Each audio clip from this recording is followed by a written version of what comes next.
Olá, o Em Cartaz está no ar. Aqui tem cultura para todo mundo. É para quem gosta de teatro, música, dança, literatura, todas as formas de arte. Você pode ver o Em Cartaz aqui pela TV Aberta São Paulo ou pela TV Com Brasil em todo o território nacional, nesses canais que devem estar passando aí embaixo. Mas tem também as nossas redes sociais, Instagram, Facebook e a nossa página no YouTube. Entra lá na nossa página, todas as entrevistas que a gente faz aqui no programa ficam lá guardadas no YouTube. Queremos agradecer o apoio cultural da NORS, uma empresa que realmente se preocupa com a nossa cultura. Sejam todos muito bem-vindos, o Em Cartaz está no ar.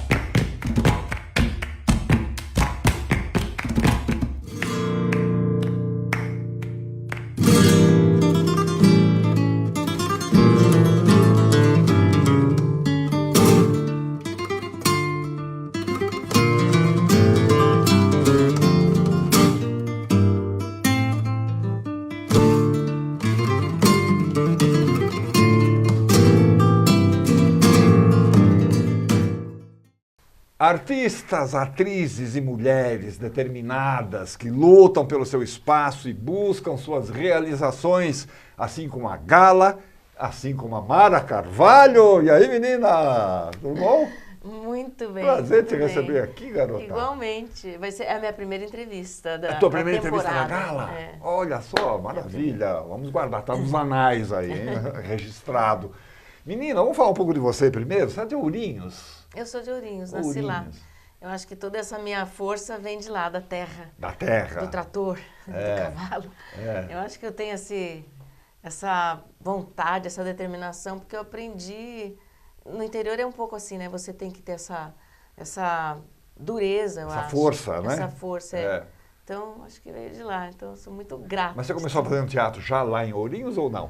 Não, Ourinhos é bem precário nessa parte. É. Se bem que hoje em dia tem uns festivais de música lá muito importantes, assim, interessantes. Tem teatro lá, né? Tem também teatro. Tem teatro. E aí eu vim para São Paulo muito cedo, vim para São Paulo com 13 anos de idade. E fiz faculdade e tudo, e depois, já durante a faculdade, que fiz faculdade de cinema, eu já comecei a ter essa predileção, assim, e achava que eu ia ser atriz desde criança, porque eu via, ficava fascinada com aquilo, e falava, um dia eu vou ser isso aí. É legal isso, né? Parece que impregna, né? Entra na pessoa e a pessoa, né? Fica determinada aquilo, né? Eu me sentia atriz, assim, em cada bronca que eu levava do meu pai, eu tinha aquela dramaticidade, sabe? Eu já fui entrando, assim, eu já imaginava histórias, eu ficava... É muito engraçado, porque isso nasceu comigo mesmo. Então, mas você fez faculdade de cinema, Eu então? fiz cinema aqui. E aí, todo mundo que precisava ter uma atriz para fazer os seus projetos. E eu era atriz de todos os projetos, então só tinha eu. Os curtas, tal, aquelas Isso, coisas de faculdade, uns né? quase bons, outros péssimos, mas eu estava sempre lá. Bom, que interessa que estava fazendo, Estava atuando, né? já. Estava atuando. E aí, a primeira peça mesmo, o primeiro espetáculo teatral da tua vida? Caramba. Eu comecei foi... Como que era? Últimas Luas. Eu conheci o Fagundes. Últimas Luas. Eu conheci o Fagundes e ele estava para estrear quer dizer, estava com um projeto, né? E foi até o Ulisses Cruz quem dirigiu. Que está te dirigindo agora de novo. Isso, e eu fiz um teste, mas era assim, precisava de uma imagem, uma mulher assim, né? E eu, jovem, era bonita, diferente, né? Um cabelão, Você é umas bonita, coisas... menina, vai que mudando, né? isso. Você é jovem e é bonita. E aí eu acabei... Eles me escolheram e eu tinha acabado de entrar no curso lá do Antunes Filho. Isso no Últimas Luas? Não, lá no... Isso, Pro Últimas Luas. Isso, daí eu comecei a já estudar, e me chamaram, eu fui fazer o espetáculo, então já fui logo pro profissional, assim. Já entrou com tudo, né? Já muito. trabalhando com Fagundes, Isso. direto, uma produção boa, dirigida pelo Liz, e que fez sucesso, né? Fiz muito sucesso, E eu fiz antes uma peça do Roland Barthes, que foi bem antiga mesmo. Ai, como é que chama? Peraí, vai chegar. Eu tô lembrando. Fragmentos de um discurso amoroso. Foi nessa. Na verdade, essa foi a primeira que eu fiz. Que a gente chamava de fragoroso.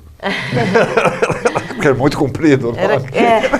Fragmentos de um discurso amoroso, do Roland Barthes. Eu fiz, essa foi a primeira peça minha, que não tinha quase fala, assim, tinha umas aparições, aí eu falava uma frase. Era praticamente um monólogo, né? Era um monólogo de 3, como diz minha mãe. Monólogo de 3, isso. Porque era um monólogo, era um espetáculo muito bonito, assim, e fez muito sucesso.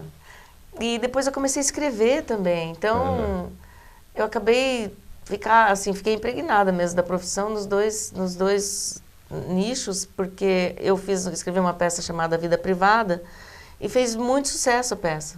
Nós ficamos uns 3, 4 anos em cartaz. Eu não fiz para eu fazer como atriz. Eu queria que a Irene Ravache fizesse, na época, porque era um casal, ela e o Fagundes seria. Mas aí o Fagundes falou, ela estava com projeto, a gente também estava com projeto, a Renata Sorrá, a gente foi chamando.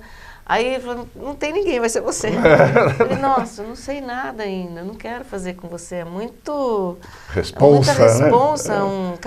Era um casal e nós dois. Mas assim, foi o maior aprendizado da minha vida, porque eu aprendi tudo com ele ali. Fazer humor, fazer drama, foi assim, aquilo lá me deu um alicerce. Um alicerce, a base, né? Acho que é uma grande oportunidade, assim, que eu sou grata até hoje. Maravilha, menina. E a Gala? Vamos falar da Gala. Peraí, deixa eu ver como é que é. Helena Ivanovna Diakonova. Falei certo? A Gala, o apelido, né, da Gala, então. Ela trocou de nome várias vezes, a Helena. Como é que você descobriu essa mulher? Através do meu restaurante, eu queria... Restaurante espanhol. Restaurante espanhol, que não tem nada a ver com Helena Ivanovna Diakonova, né? Eu queria fazer um projeto que tivesse uma ligação com a Espanha, porque o meu restaurante é espanhol. E aí eu fui para o Salvador Dalí, né? Catalão, não sei o quê. E aí, lógico, descobri Gala Dalí, que eu já sabia da existência dela, mas eu sabia da importância dela, que ela teve. Né? Como ela trouxe o Dalí para o mundo, porque se não fosse ela, ninguém conhecia Salvador Dalí. E ela foi o alicerce desse cara, não só dele, de outros artistas também da época. E ela trouxe para o mundo mesmo, deu luz a esse... Ela é russa, mas vivia já na Espanha. Ela era russa. Aí ela teve tuberculose. Aí o padrasto e a mãe mandaram ela para um sanatório de luxo, 5 estrelas, na Suíça, onde ela conheceu o Paul Éluard. Paul Éluard, poeta. Que era um poeta, escritor. E ele tinha parado de escrever para se tornar corretor de imóveis, porque o pai dele era um corretor de imóveis da França, em Paris, e eles ganhavam muito dinheiro, eles eram muito ricos. E ela conheceu ele lá, e ela ficou um ano em tratamento junto com ele. E aí ela obrigou ele a voltar a escrever. Ele lia para ela todas as noites os poemas, ela mudava os poemas, ela foi controlando isso, e quando ele voltou para Paris, tem alguns acontecimentos, mas resumindo, ele voltou para Paris e estourou como poeta, escritor, por causa dela. Por causa dela, por estímulo dela. E ainda ela forçou ele a fazer parte do movimento surrealista com homens muito importantes e brilhantes lá em Paris, né, na Europa.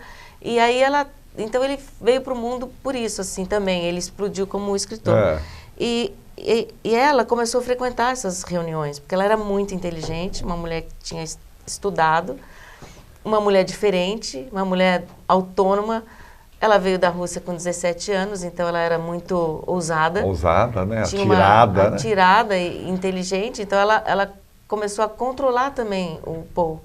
E o Paul não deixava, ela ia em todas as reuniões, e os surrealistas, os homens, eram 10 homens, ficaram... Detestava que ela fosse, porque ela dava opiniões, ela era atuante. E, sabe, a mulher, né? Ela fala, a mulher era vista como um recipiente de esperma, assim, só. Então ela começou a se satisfazer né? Através deles, ela fala, dos homens. Mas homens talentosos, que é onde ela pudesse exercer turma, a criatividade dela. Né? Max Ernst, Luiz Aragon, André Breton, né? Quer dizer, essa turma que frequentava... Tem algo a ver, vamos dizer, tem uma certa semelhança com a Gertrude Stein, né? Que também tinha essa, né? Que aliás esteve lá no teu teatro há pouco tempo atrás, né? Teatro, a Bárbara Bruno fazendo, né? Tem algo a ver, né? Eu acho que ela tem a ver mulheres tão fortes, né? Com todas as mulheres, na verdade, com todas as pessoas que não desistem dos seus sonhos, eu acho. Né? Eu acho que o que eu achei de conexão com ela, entre outras coisas, essa questão de você estar sempre atrás de uma figura masculina, eu acabei vivendo isso também, quando eu me casei com Antônio Fagundes, que é uma figura muito forte. E você nunca é a Mara Carvalho, você sempre é a mulher do Antônio Fagundes. Sim. Até teve uma peça que eu escrevi que eu falei que eu me separei, eu fui à luta e aí eu fui atrás da minha vida profissional e me tornei a ex-mulher do Antônio Fagundes. Ou seja, não adiantou nada. Olha quem chegou aqui, Estela, tudo bom, Estela? Não adiantou nada. Não adiantou então nada, né? Todo esse você está esforço. sempre no segundo plano mesmo. Por mais que você se esforce, que você tenha a sua trajetória. Tem aquele ditado horroroso que diz que atrás de um grande homem tem sempre uma grande mulher. Mas por que atrás do grande homem tem a grande mulher? Por que a grande mulher não pode estar na frente do grande homem junto com ele, né? É isso mesmo. Então aí eu fiz essa conexão, mas eu vejo muitas mulheres assim, né? Sim. Não só mulheres, mas essas pessoas que às vezes desistem do sonho por falta de determinação ou pelas dificuldades. E a gente sabe que sonhar, né, é gratuito. Então você sonha com o que você quiser e muitas vezes você não realiza. Gratuito e fundamental, né? Você tem que sonhar mesmo, mas tem que correr atrás desse sonho. Agora, como é que você coloca isso em cena? Você está fazendo o espetáculo Gala. Como é que chama? Gala Dali. Gala Dali, isso, Gala Dali. Como é que você está colocando isso na cena? Ulisses Cruz dirigindo, né? Grande e eu Ulisses. Escrevi esse texto. Um reencontro com o Ulisses, então, tantos anos depois? Um reencontro, embora que nós sejamos amigos e a gente sempre esteve juntos, assim. Mas profissionalmente foi um grande reencontro e ele é uma pessoa muito crítica. E eu falei, se eu passar por ele, eu passo por qualquer um. E aí o Gala Dali veio e eu escrevi já há 1 ano e meio atrás que eu estou tentando fazer esse projeto, realizar esse projeto, mas eu não consegui, porque eu não queria ir atrás de lei, porque você fica preso, o meu teatro tem 60 lugares, você fica preso a vários critérios que para mim não são interessantes, né? Até uma censura hoje tem toda uma parte burocrática que eu não acho positivo para os artistas, essa questão do imposto, eu acho muito complicado. Então eu queria eu tentava um apoio privado. Tá. E que é raríssimo. É raríssimo. Só se Deus descer, bater na minha cabeça, fazer uma varinha mágica. E aí, acho que ele fez isso. Porque um dia eu estou sentada lá no meu restaurante, assim, eu entro sempre, sei lá, eu devo ter alguma coisa assim, uma luz, porque as pessoas às vezes me olham e ficam olhando assim, não sei se é porque me reconhece ou não. E eu encontro uma mulher sentada ali, diante de um garoto, e aí ela ficou olhando para mim e falou assim, Mara, eu falei, oi, tudo bem? Que eu recebo sempre todo mundo muito bem. Eu falei, será que ela me conhece? Fiquei na dúvida, porque eu achava que conhecia ela e ela a mim também, só que ela deu uma referência que eu não lembrava a menor ideia de quem era. E aí eu, falando, né, mulher fala, eu comecei a falar e contei já logo do projeto, assim, só que eu tô atrás de um valor X, não sei o que, não sei o que. Aí ela falou assim, depois nós vamos conversar. Falei, tudo bem, né? Beleza. Tanta gente fala, né? Marcou um almoço comigo, mas não apareceu. Depois ela explicou por quê. Falei, normal, né? Como todo mundo. Marcou, coitada, não quis fazer. Na hora deve ter tomado lá um 91, um vinhozinho a mais, né? Fez aquela promessa e depois já esqueceu. E aí ela me procurou e falou, vou patrocinar. Olha. E veio com essa doação, né? Caramba, porque sabe que a arte só vou conseguir, né? Um mecenato, né mesmo? Foi. Ela foi essa... Tá ali, Mari. Ali. Mari Luz. Eu falo que deu vida, deu luz.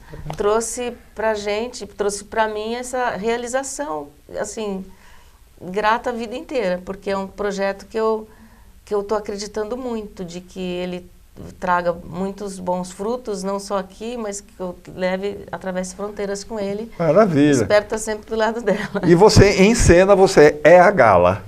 Em cena eu sou a Gala. E aí, você conta essa história, o Dali, os poetas, tudo isso? Eu conto, eu me transformo em outros personagens também, dentro de uma visão que seria uma visão da Gala, como se ela estivesse contando o Salvador Dali.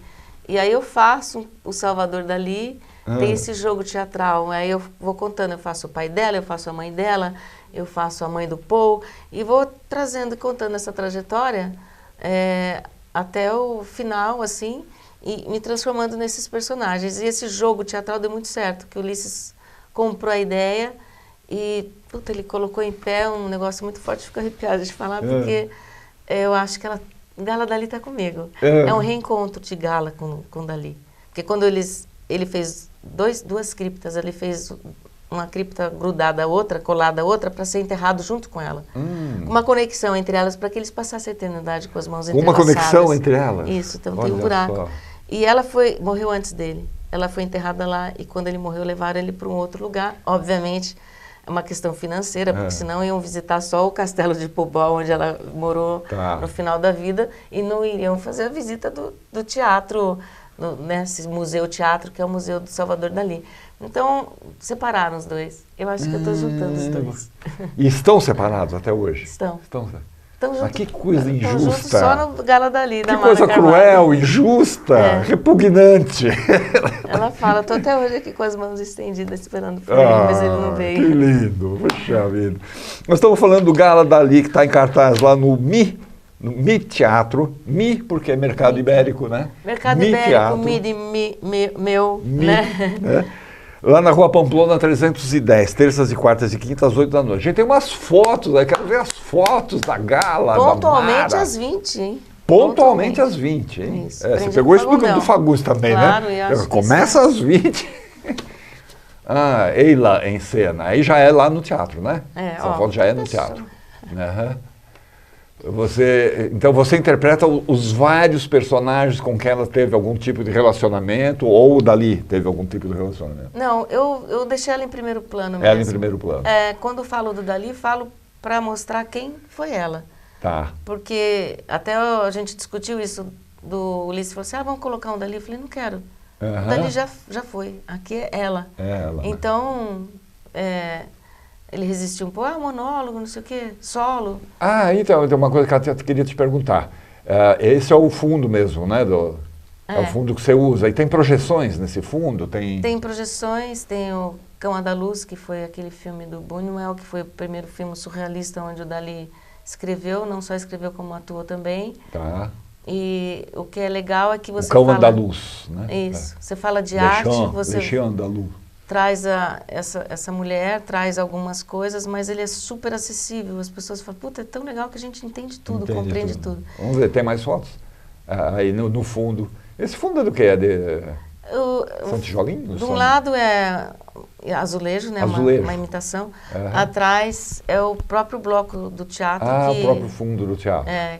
Que a gente pintou de branco para poder... por isso que eu estava estranho. Eu falei, porque era preto nesse fundo. Eu falei, Ulisses como ele é louco, fundo branco é difícil, você tem espetáculo teatral com fundo branco. É muito raro. Muito raro. E tem todo um tratamento de luz que você tem. Olha um vinhozinho ali na mão, delicioso, espanhol. É vinho bom. Mesmo, né? Suquinho de uva. É vinho mesmo? Falei, você vai deixar bêbada. Uma menina chique. Ali somos nós, olha lá. Nós voltamos, a Mara voltou. Então é isso, quer dizer, a trajetória da Gala e a importância que ela teve na vida dessas pessoas todas, especialmente o Dali. Isso, é uma trajetória que eu não conto numa cronologia. Ela fica, ela vai, volta para o passado, vai para frente, volta. Ela vai fragmentado. Porque eu falei, eu não queria fazer na ordem cronológica, mesmo por ser uma coisa surrealista, que saísse do lugar comum. E eu acho que o mérito é que ele sai do lugar comum, ele tem essa trajetória, mas as pessoas entendem perfeitamente, não tem nada de, sabe, que você fique lá. E aí eu consegui material dela também é difícil, foi através das entrevistas dos outros, porque ela é totalmente, não tem nem a voz dela, você não consegue nem saber a voz, mas tem uma personalidade sempre assim, quando ela aparece ao lado dele, sempre quieta, ela não fala, às vezes só no ouvido dele. E aí eu acho que eu fui muito sagaz, assim, né? Sendo modesta, mas também não, porque também foi um estudo profundo. Então, a gente só consegue fazer coisas assim se você estudar muito. Mergulhar, né? Mergulhar. E aí eu fui tentando trazer assim, essa síntese de quem ela era. A postura dela com relação à vida, à arte, a questão da ganância, que não é ganância, mas, sabe, assim, uma... Ambição mesmo, né, dele? Mesmo, as fragilidades dela. Então, fui sempre, assim, acho que eu fui delicada. E ela comigo. Maravilha.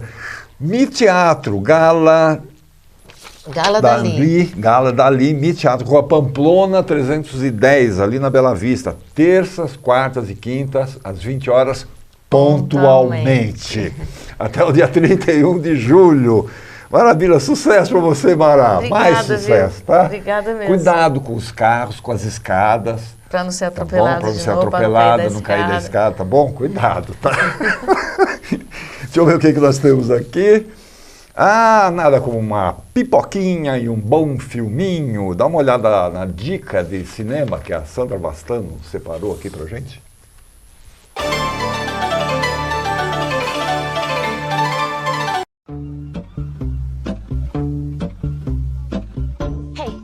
Happen to know where this house is? Everybody knows the Cliff House. Fare $75, holiday pricing. Anxiety, keep on trying me. Listen up, everyone. It is Labor Day weekend. The Kells are entertaining every day. All details flow through me. There's a transient person at the house asking for you. She's carrying hot garbage. She says she's your sister. No. I told you Dad got diagnosed with early onset dementia, and you said a fruit basket. Welcome, ladies. Sips and nibbles are in the back. What is this place? And why does everyone look like an Easter egg?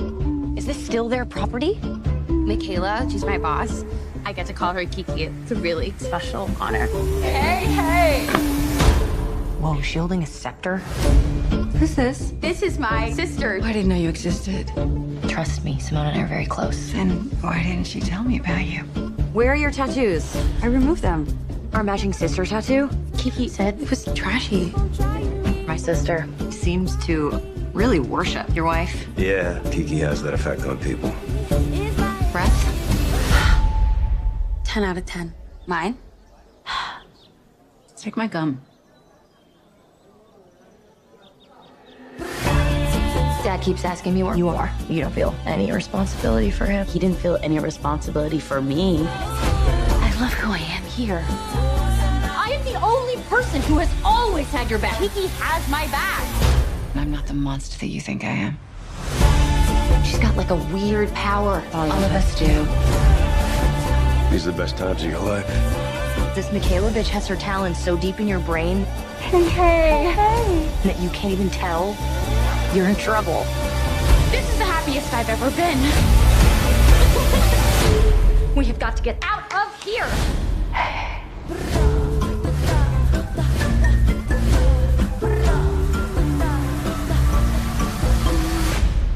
No one knows you like a sister, and no one loves you better.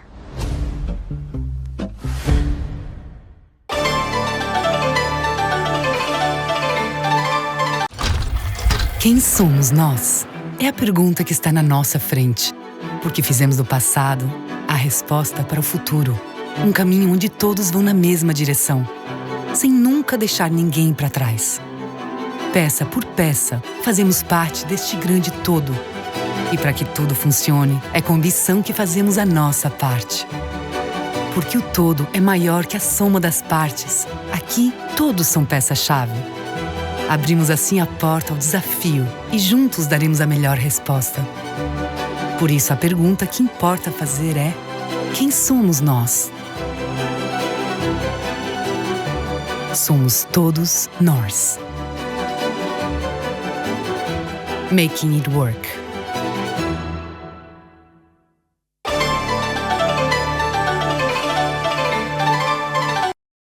Um pote cheio de ouro, dinheiro, joias, pedras preciosas. Que pote é esse? Uma botija de ouro? Eu quero. Maria Rosa, tudo bom, menina? Tudo bom, meu querido? Prazer te receber aqui. Você trouxe o João Júnior? Isso. Ou ele que trouxe você? A gente veio junto. Botija. Botija é um termo que aqui em São Paulo quase não se usa. É muito comum você, sobretudo para as pessoas do sertão, você falar de Botija, ouvir histórias sobre Botija. E são muitas versões em cima do mesmo imaginário de Botija. Eu lembro da minha avó, vó Rosa, falando sobre Botija, e minha mãe também. Então, acho que passa, né, pelo imaginário ali do Nordeste como um todo, muito dessa forma oral. Sabe? De contar histórias. De contar história. Esse universo das histórias, né? Oralidade, né? São histórias que vão passando do avó pro filho, pro neto. Isso é muito vasto lá, né? Nessa região. Toda essa região. Sim. Em 2022 eu fui fazer um projeto em 8 cidades do sertão do Rio Grande do Norte. E aí, nesse projeto, eu tinha que escutar muitas histórias sobre as cidades, sobre a vida das pessoas e a história das cidades. Só que tudo que costurava o imaginário das histórias de vida das pessoas e das cidades tinham a ver com esses seres encantados que estão na mata, com essas histórias de busca por Botija, por uma princesa em um castelo de uma princesa que está dentro de uma esse universo serra, das princesas, né? Pelo lobisomem, enfim, são muitos seres que habitaram as histórias que eu vi ali da boca das pessoas, né? Caiporas, enfim, e muitas versões dessas histórias. Você então vivenciou também esse universo lá? Sim, desde muito cedo, porque eu morava na Lagoa da Onça, que era uma comunidade rural que tem no sertão, e é perto de Juazeiro do Norte. A gente tem que contextualizar. Porque senão... Lagoa da Onça, isso? E aí, por exemplo, tem todo esse cenário, né, de que quando eu era criança, até meus 12 anos, não tinha energia elétrica. Então a gente tinha um costume de ir para casa do meu avô e sentava todo mundo e aí ficava ouvindo histórias. E o meu avô repetia às vezes a mesma história. Então acho que tem uma coisa da palavra que tem corpo, da palavra que tem carne, da palavra que funda uma história, né? Tem um contexto ali para explicar a estrutura do espaço, os acontecimentos. Então eu vivi muito isso, sabe? Dentro da minha infância. Especificamente no Nordeste, há grandes contadores de história, né? Acho que é muito em função disso, dessa tradição ser muito mais forte lá, talvez, do que no resto do país, não sei. Mas há grandes contadores de história. Você deve ter tido contato, né, com vários. Minha avó, começa com a minha avó. Eu acho que talvez eu esteja aqui contando histórias e fazendo teatro muito por causa de minha avó. Né? Minha avó é uma pessoa que contava muitas histórias, minha avó paterna. Mas eu acho que a oralidade, ela cada vez mais disputa um território, sobretudo em cidades extremamente urbanizadas como São Paulo, onde a gente tem perdido isso aqui que a gente está fazendo agora, né? De se olhar no olho e começar... Se a gente botasse um café e desligasse a câmera, a gente ia estar, talvez, aqui contando histórias, e, no entanto, estamos fazendo isso nesse momento, né? No sentido de... Acho que Maria, quando traz isso do contar e ouvir histórias, é um aprendizado que se dá por outras vias, pelo simbólico, por imagens, imagens que nos acionam interiormente, que elas vão nos compor para o resto das nossas vidas. Eu guardo comigo, por exemplo, a caipora de Dona Bial. Desde o dia que eu ouvi essa caipora que está na peça, e toda vez que eu falo da caipora, essa imagem, aquela mulher me contando aquilo, com o trajeto que essa caipora fez. Então isso me habita, isso está em mim. E eu acho que as histórias, elas são professoras nesse sentido. Então, no Nordeste, eu acho que a palavra falada, oral, né, a palavra oralizada nesse sentido, ela é muito importante. Maria, eu acho que viveu isso até mais do que eu. Eu sou urbana, eu sou de Natal, né? No entanto, todas as minhas férias eram em Caicó, que é no sertão do Rio Grande do Norte, no Seridó, junto com os meus primos. Então, eu ia muito para Caicó. Então... Esse meu imaginário sertanejo, ele é alimentado pela minha relação familiar com os meus primos, com aquelas paisagens do sertão de Caicó e com as histórias que se contavam em Caicó. Então, para a gente poder contar a história, a gente precisa de tempo, desse tempo mais alargado, desse tempo mais artesanal. E eu acho que na cidade a gente perde isso. E pior ainda quando a gente está com a tela, com o celular.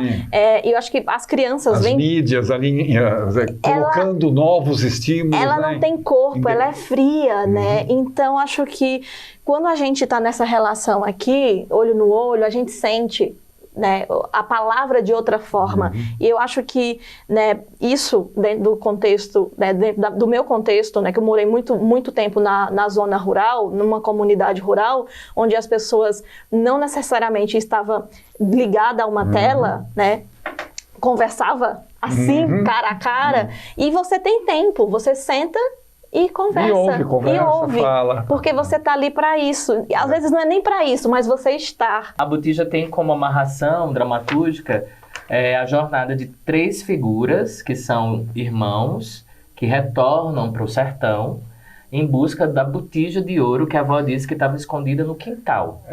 E à medida que eles retornam em busca desse tesouro, o quintal se abre. E esse quintal se revela enquanto sertão.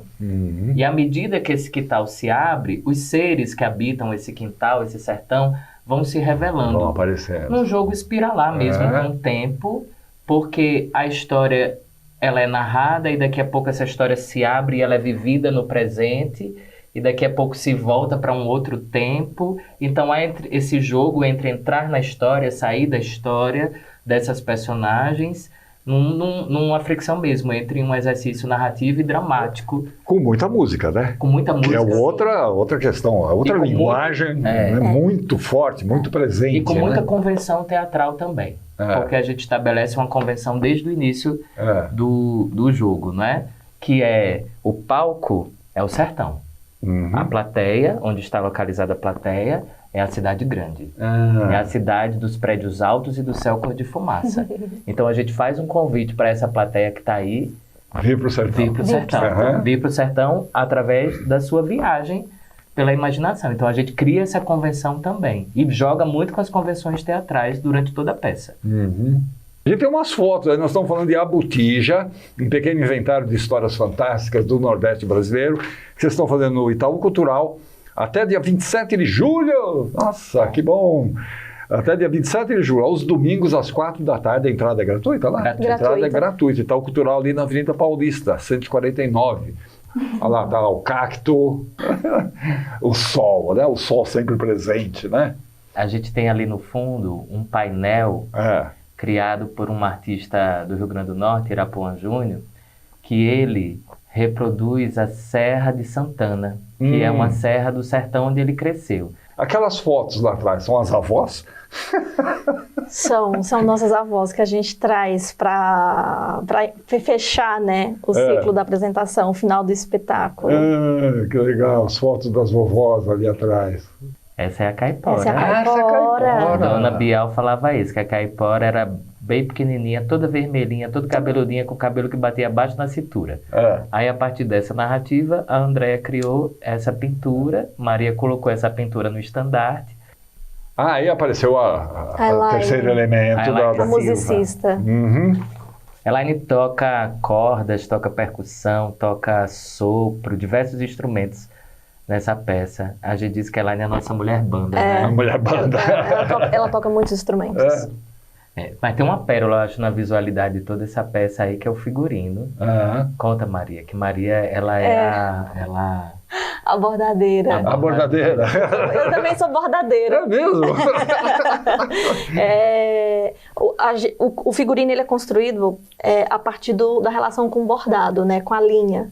Então, eu bordei todo o figurino. Eu acho que assim, no início do processo de criação do espetáculo, a gente conversou muito, pensando, nossa, qual camada, né, que seria essa do figurino.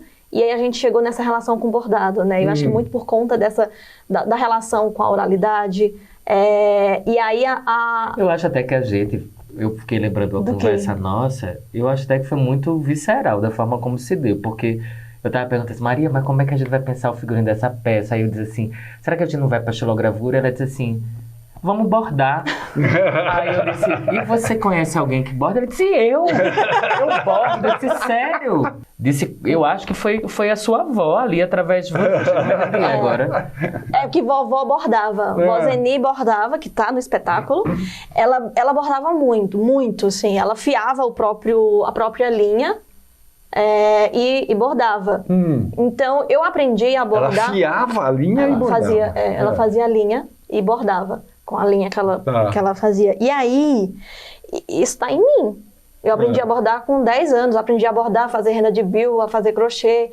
E na peça, eu acho que tem muito a ver com essa relação visceral mesmo, né? De buscar na gente, de buscar na gente essa construção. E aí veio essa ideia do bordado, e aí eu peguei e comecei a bordar. E aí o bordado no figurino, ele tem uma outra camada, né? Que é a segunda camada da dramaturgia. Porque o que se assina na dramaturgia, parte dela tá no figurino. Tá no figurino. Mas eu fui entender um pouco da dramaturgia do figurino, que eu não... Fui conversando aos poucos. E aí eu fui fazendo. Porque eu fui entendendo o pensamento de Maria do figurino. Porque, por exemplo, eu tô mais com a noite, né? Então eu tô mais com a noite. A caipora tá no meu figurino, as estrelas. Maria tá mais com o sol.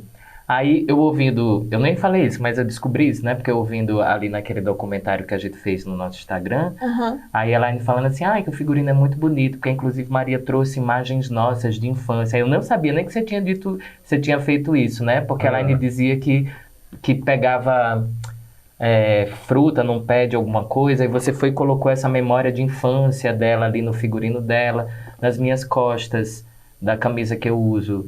Tem uma avó rezando, o neto. Que bacana, que lindo, cara. Puxa vida. A Botija, um pequeno inventário de histórias fantásticas do Nordeste brasileiro, lá no Itaú Cultural, aos domingos, às 4 da tarde, até o dia 27 de julho. Dá para reservar ingresso, né, pelo site do Itaú, né, itaucultural.org.br. Ou chegar na hora também e tentar assistir ali. Os ingressos são liberados pelo site toda terça-feira. Toda terça-feira. Meio-dia, né? Tá. Mas assim, se esgota muito rápido no site, mas tem rolado fila de espera. Então, vai no dia que... Vai com fé que entra, assim. Geralmente entra uma galera, viu? Beleza. Gente, muito obrigado pela presença de vocês aqui. Maria, quando é que você vem de novo? Você veio mostrar a cobradora? No início do ano, vamos segundo semestre, a gente já marca. Então tá bom, já tá agendado. Bom, tudo de bom. Sucesso para vocês lá. Vamos ver o que vai acontecer agora pelo Brasil afora em termos de shows e espetáculos teatrais para você se programar para o final de semana. É a Agenda Brasil.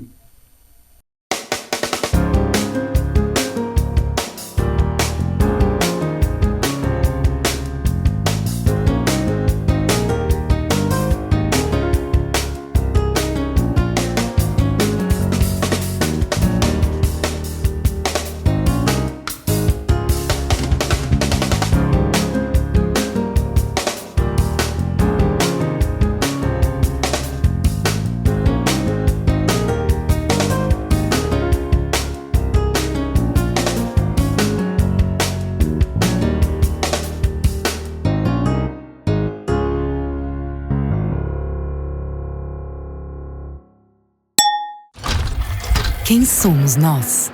É a pergunta que está na nossa frente. Porque fizemos do passado a resposta para o futuro.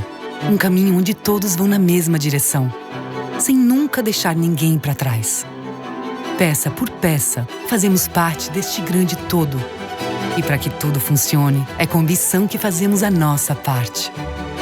Porque o todo é maior que a soma das partes. Aqui, todos são peça-chave. Abrimos assim a porta ao desafio e juntos daremos a melhor resposta. Por isso, a pergunta que importa fazer é: quem somos nós? Somos todos nós.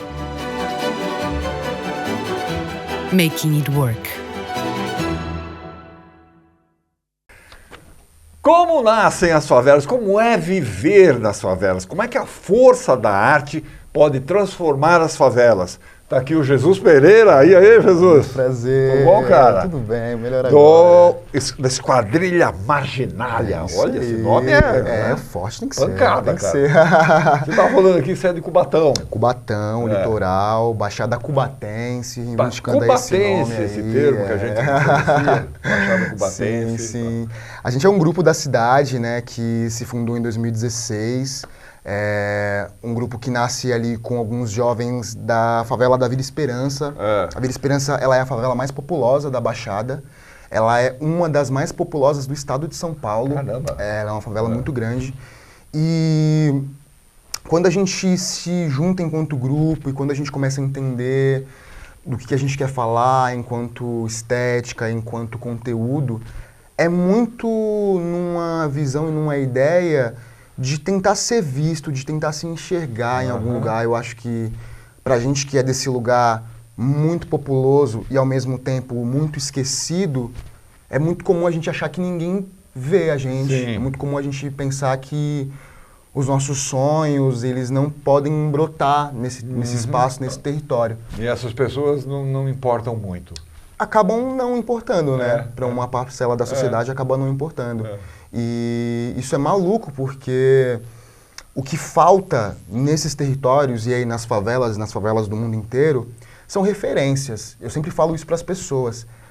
É muito maluco a gente falar sobre educação, a gente falar sobre outras possibilidades de futuro, de trabalho, ou o que seja, quando você não tem referência. Não tem referência. Eu não tive referência de um vizinho que seja engenheiro, de um parente que seja advogado. Sim. Eu não tive. São coisas muito distantes da realidade. Completamente. A minha referência, ela sempre foi dos operários, então... Dos meus tios, do meu pai que é encanador, do meu tio que é pedreiro. Também.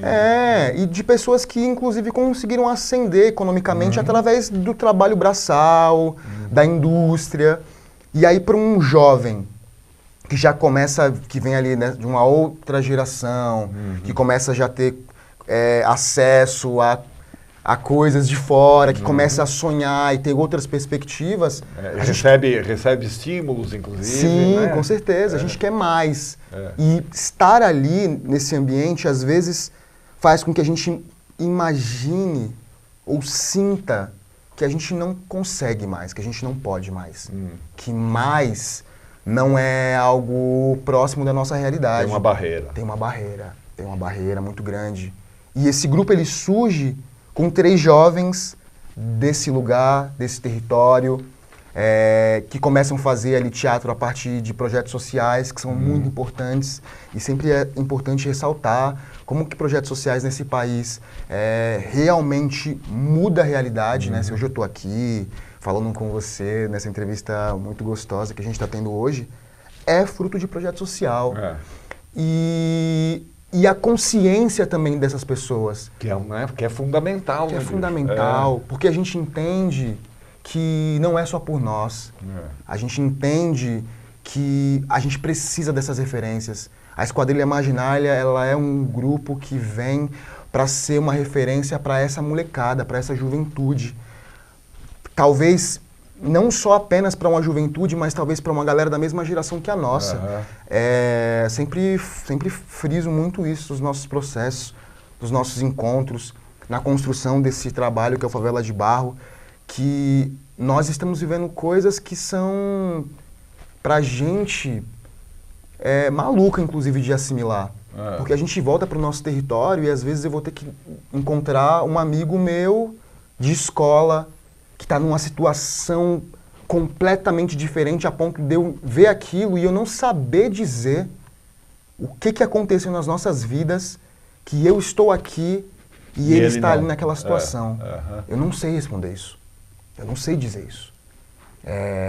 E quando a gente vem e faz esse trabalho e com toda a responsabilidade que a gente sempre teve com ele, é muito por essas pessoas também.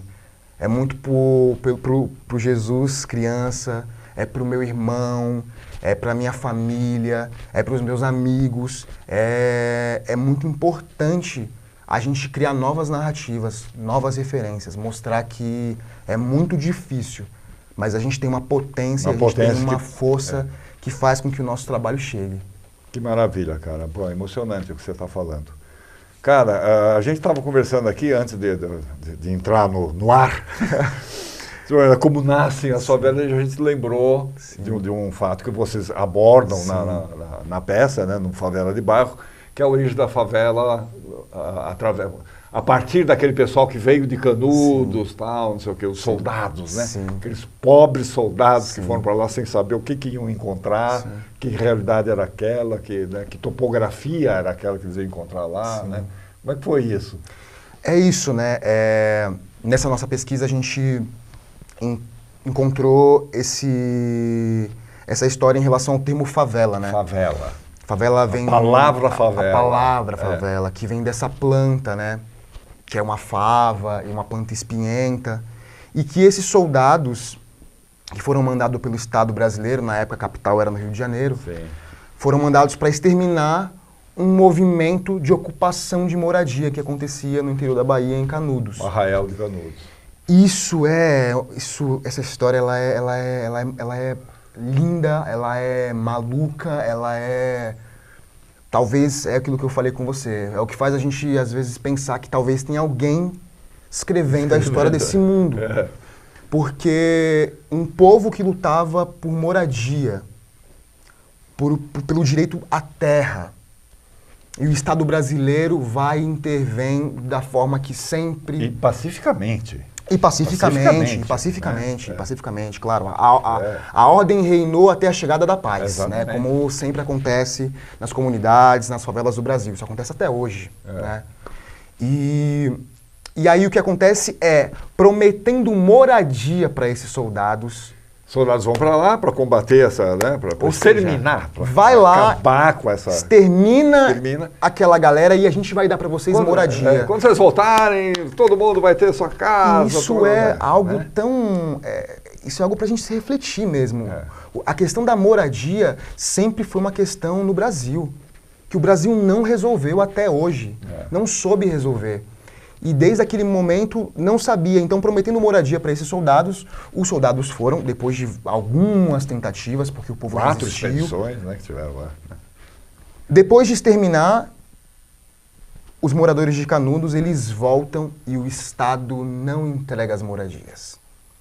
E esses soldados precisam se organizar e vão ocupar o Morro da Providência, que é conhecida como a primeira favela do Brasil.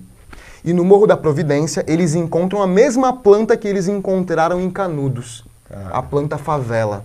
Parece uma história de ficção. Parece uma história de ficção. Parece uma história de ficção. E isso faz com que a gente reflita muito sobre. E a partir disso, a gente também entendeu que o que é favela e a potência da favela é esse senso do comum. É esse senso coletivo. E isso faz com que, inclusive, a gente, nesse trabalho, aponte como o resultado da tentativa de fim das favelas por parte do Estado, como os projetos de moradia habitacional. O que são os projetos de moradia habitacional, se não uma forma de cercar essas pessoas e cada vez mais tirar o senso delas de comunidade. Ou seja, né, estamos falando aí CDHU, estamos falando aí de Coab, estamos falando de todos esses projetos habitacionais onde é um cubículo quadrado, onde aí agora você não mora mais numa favela, você agora mora num condomínio. Sim, Então, agora você tem um valor... Você dá um verniz de status.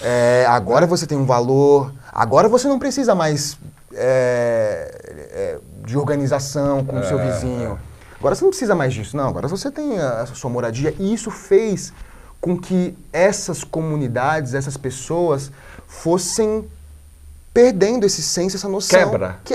Quebra o espírito de comunidade. Sim. E hoje é muito maluco a gente perceber que cada vez mais é difícil essas pessoas conseguirem se agrupar e se juntar para reivindicar coisas básicas que elas ainda precisam. Esses lugares, eles faltam muita coisa. São bairros projetados, mas que às vezes não projetam, por exemplo, uma coisa básica que é comércio. Escola. Saúde. Eu morei num bairro, num conjunto habitacional por muito tempo, em Cubatão, que é o Bolsão, e não tinha planejamento de comércio. Ou seja, você pega pessoas que vinha de uma realidade que, embora precária, embora com todas as dificuldades, e a gente não romantiza nada disso. Mas tinha assim, sua organização. Existia uma organização. Existia uma vida que acontecia ali.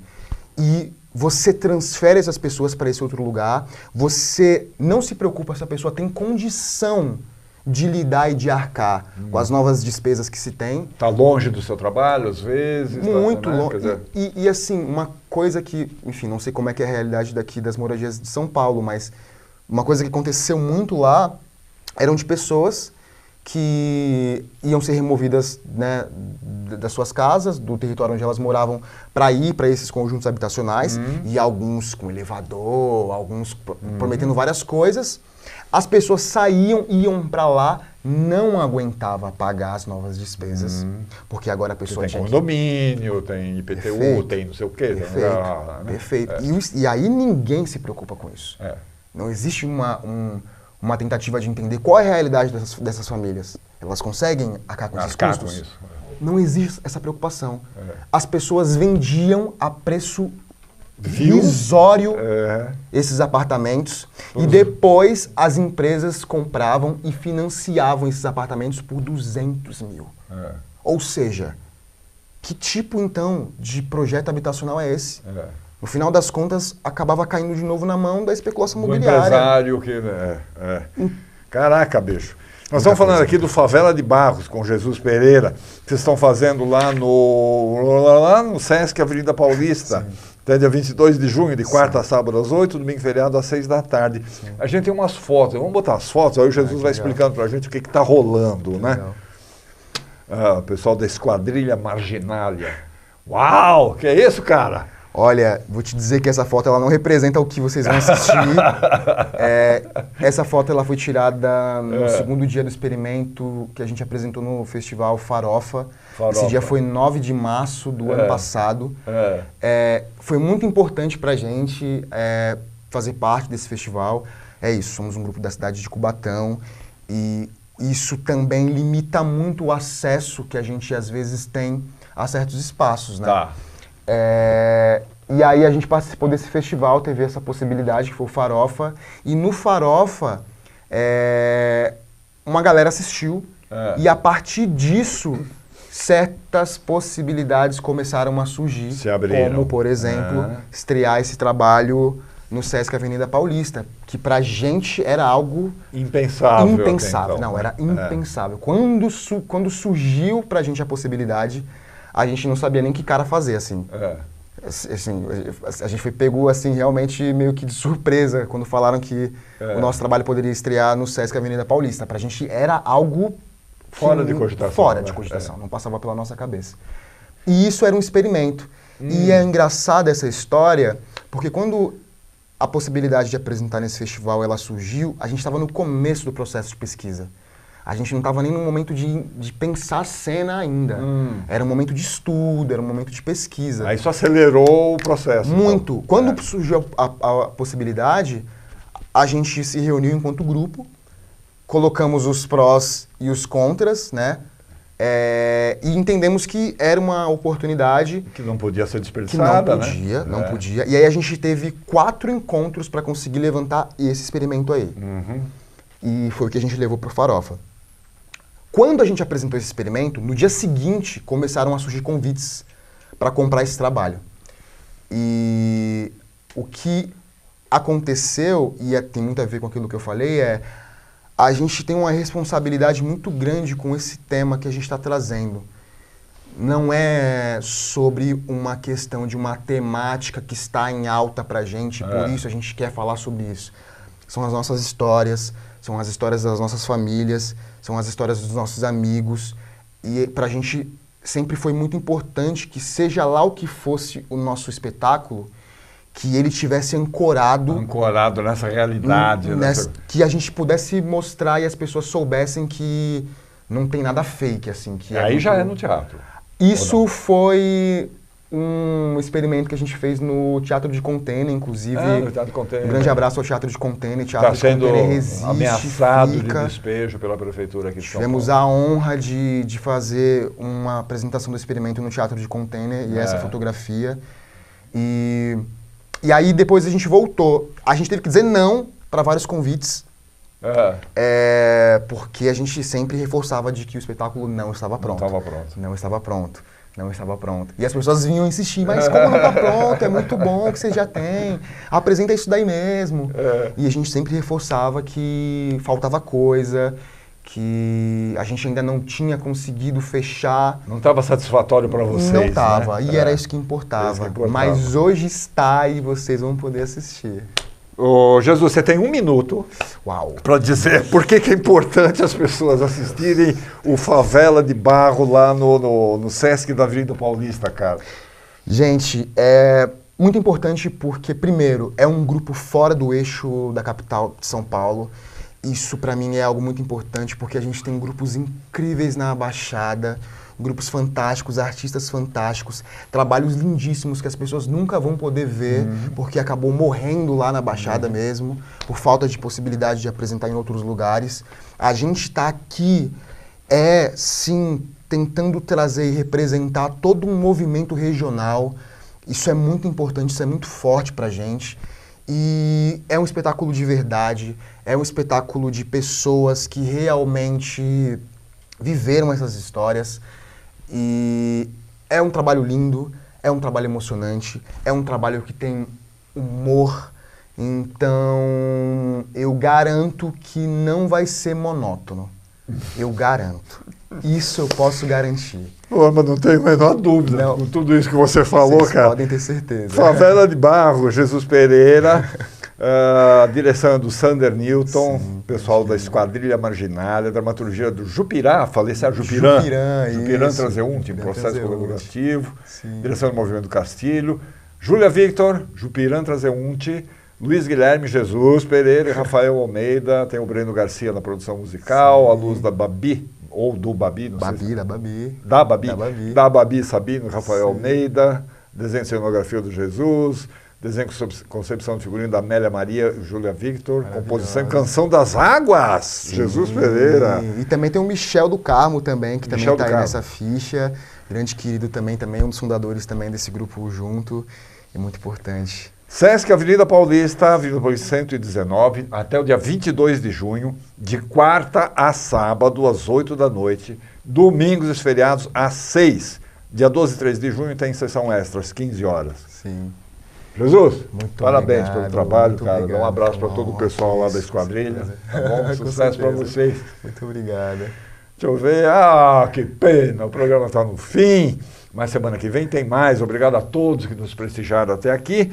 Obrigado a nós pelo apoio cultural. Não se esqueçam de seguir as nossas redes sociais, Instagram, Facebook, YouTube, para ver e rever todas as nossas entrevistas, os nossos programas. Boa semana. Até.